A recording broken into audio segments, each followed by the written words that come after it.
Let's break down the tarot card deck. So there are 78 tarot cards. 56 of those cards are the minor arcana, and 22 of those cards are the major arcana. The minor arcana is broken up into 4 suits. So you have the wands, the pentacles, the cups, and the swords. And within each of those suits, they're broken down even further. It always starts with the ace, which is number 1. Then we move through numbers 2 and 10. Then you have the page, the knight, the queen, and the king. And it moves in that order in every single suit. You can also think about that order as a journey. So the ace always represents the beginning of something. 2 through 10 always represents that really tricky part and maybe the challenging part of that journey. The page is where you're starting to get a little bit of mastery, but you're not quite all the way there yet. It's kind of what I equate to the 18-year-old. You're an adult, but you still have lots to learn.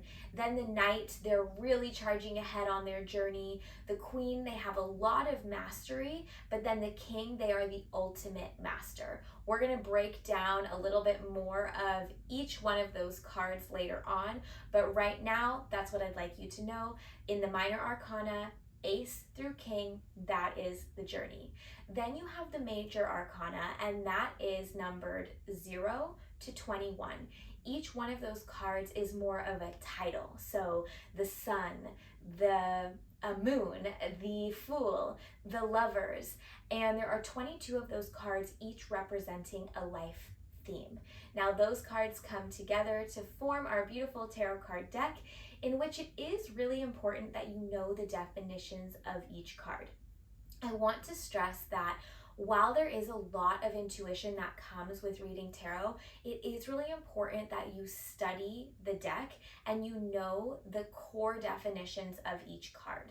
Now, hopefully the deck that you have comes with a book, just like Four Noble Tarot comes with the guidebook, so you have that information handy. You can always go to the internet and get information from there as well, but it might feel a little bit overwhelming to do it that way. So I recommend working with the book that came with your deck if it did come with one. Otherwise, feel free to pull those definitions from credible sources online.